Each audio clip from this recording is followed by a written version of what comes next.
Bom, criançada, agora aqui a gente vai para a parte divertida, que é a parte da leitura da fábula que eu escolhi para que vocês façam um reconto. Lembrando que recontar uma história não é copiar. Cópia é uma coisa. Vocês vão recontar.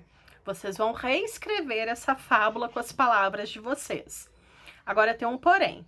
Como a fábula que eu vou ler é deste livro aqui, nossa, vocês já estão cansados desse livro, né? Fábulas Palpitadas, recontadas em verso e palpitadas, do Pedro Bandeira. Como a fábula é do Pedro, é do livro do Pedro, então o que acontece? Tem o final proposto pelo autor, né?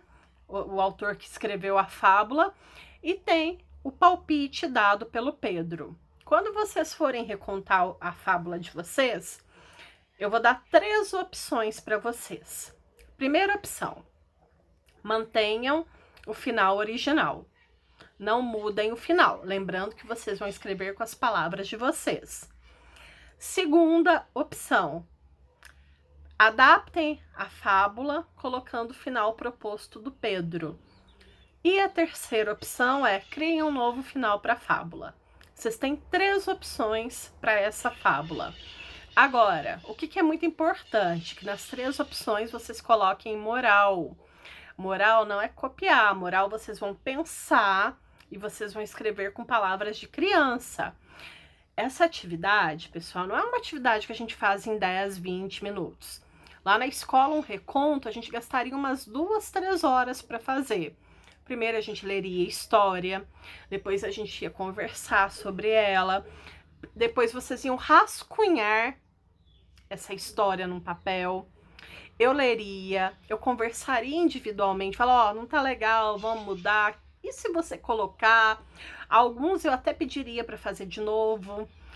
E aí depois eu leria de novo, a gente arrumaria os erros e você passaria a limpo, ilustraria e ainda leria para a turma, para depois a gente expor. Então, quando a gente faz uma produção de texto, criançada, que aqui tá vindo na forma de um reconto, ela não é uma atividade para fazer correndo e mal feito.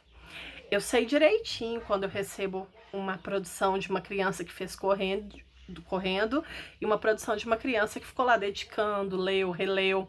A gente lê, relê. É uma briga com vocês, porque vocês têm que ler pedaço por pedaço para ver se tá bom, para ver se não tá faltando palavrinha, para ver se trocaria, para ver se vocês não confundiram alguma coisa.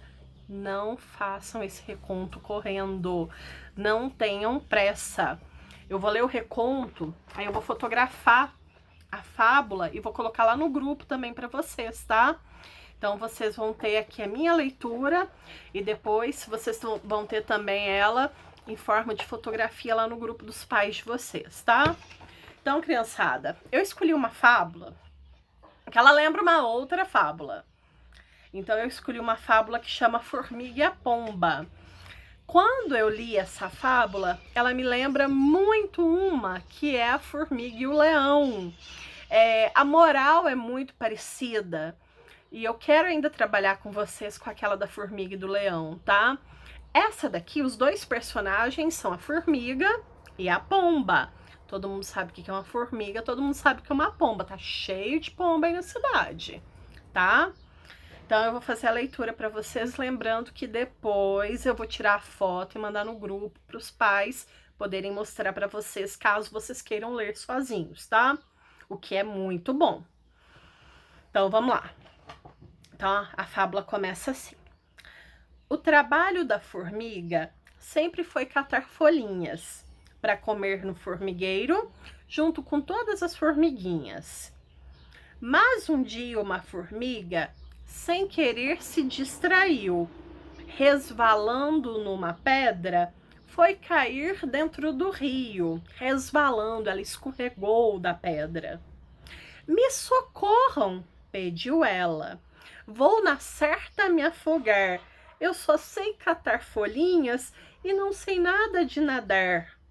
Mas o rio estava cheio e corria sem parar, arrastando a formiguinha no caminho para o mar.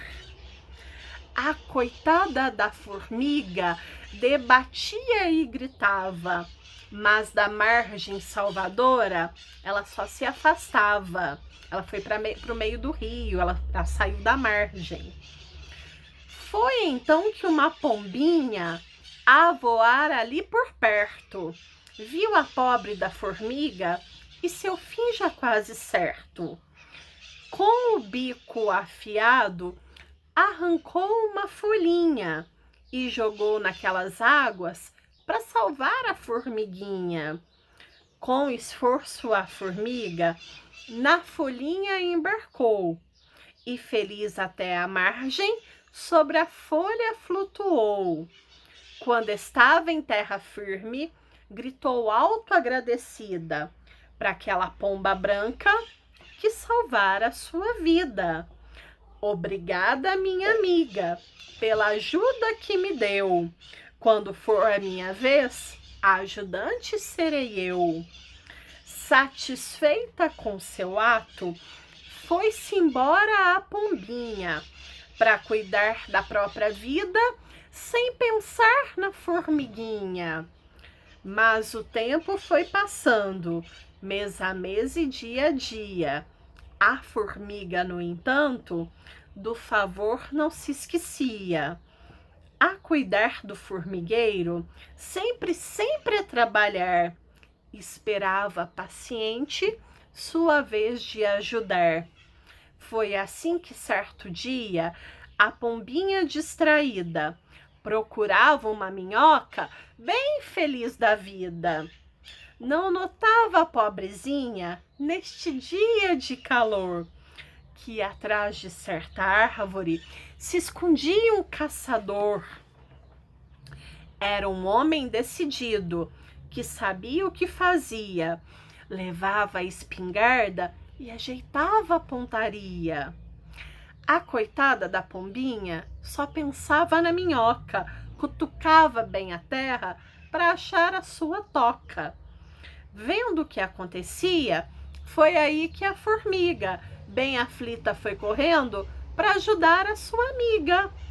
Pequenina como era, nem adiantava gritar, pois seu grito era fraquinho para a pomba escutar. Sem perder nenhum segundo, tomou uma decisão. O que será que a formiga fez? Ela sabia que gritar não ia adiantar. Se a gente estivesse na escola, vocês iam estar palpitando como seria o fim, né? Vocês pensaram aí? Será que alguém vai acertar? Depois me conta. Eu perdi. Sem perder nenhum segundo, tomou uma decisão. Subiu na perna do homem e pregou-lhe um ferrão. Com aquela ferroada, deu um pulo caçador e errou a pontaria ao sentir tamanha dor. O barulho foi tão grande que a pomba se assustou e, batendo as asinhas para longe, ela voou. Lá em cima, agradecida, olhou para a formiga e jurou que ela seria para sempre sua amiga. Então, aqui nós temos um final feliz, né? É uma fábula que tem um final feliz. É uma fábula que lembra muito aquela fábula O Leão e o Ratinho, que eu vou trazer para nossa aula online na próxima segunda. Nós vamos trabalhar com ela. E aí, o que tá faltando, Cássia? Você contou a história que é do livro do Pedro Bandeira. Faltou o quê? O que faltou? Cássia, no livro do Pedro Bandeira, ele dá um palpite. Vamos ver o palpite do Pedro para essa história? E lá vem o palpite. É bom ajudar os outros e com eles ter cuidado. O amor com amor se paga, diz o mais velho ditado. Mesmo que alguém demore a devolver-lhe um favor, ganhe o crédito e se torne capitalista do amor. Muito legal essa fábula. Então, essa vai ser a fábula que vocês vão recontar para mim, tá? passar por todo aquele processo de escrever antes, rascunhar antes, depois montar a história, ler a história para ver se tá boa, ler para um adulto, ler em voz alta. Quando a gente lê em voz alta, a gente acha um tanto de defeito, aí a gente arruma, reescreve, cuidado com o parágrafo, coloque pelo menos 3 parágrafos, um parágrafo para o começo, dos 2 dedinhos lá, ó, um parágrafo para o meio, um parágrafo para o final, pelo menos 3 parágrafos, tá? Começo de frase com letra maiúscula. Se quiser dar nome para os personagens, pode dar, não tem problema. Muito cuidado com a pontuação, tá? Bom dia! Bom dia, bom dia! Lembra que a pontuação muda a forma como que a gente interpreta a leitura, como que a gente interpreta a história. Tudo isso, pessoal, é muito importante. Não façam correndo. Pelo amor de Deus, gente. Isso daqui é uma atividade que lá na escola a gente ficaria uma tarde praticamente inteira fazendo, tá? E vocês têm que treinar a leitura, porque nós faremos uma leitura dramatizada. O que é uma leitura dramatizada? Uma leitura dramatizada é uma leitura que a gente lê com ênfase. Então, quando eu li história, eu não comecei assim, o trabalho da formiga. Não, isso não é dramatizado. O trabalho da formiga sempre foi catar folhinhas para comer no formigueiro junto com as formiguinhas. Então, eu quero uma leitura bem feita, eu quero uma leitura bonita, eu quero uma leitura trabalhada, treinada. E quando que nós faremos essa leitura? Próxima aula online de língua portuguesa, que vai ser na próxima segunda. Hoje à noite nós faremos matemática, nós vamos fazer exercícios, tá bom? Então façam aí a atividade e a gente se vê à noite na aula de matemática. Beijão para vocês!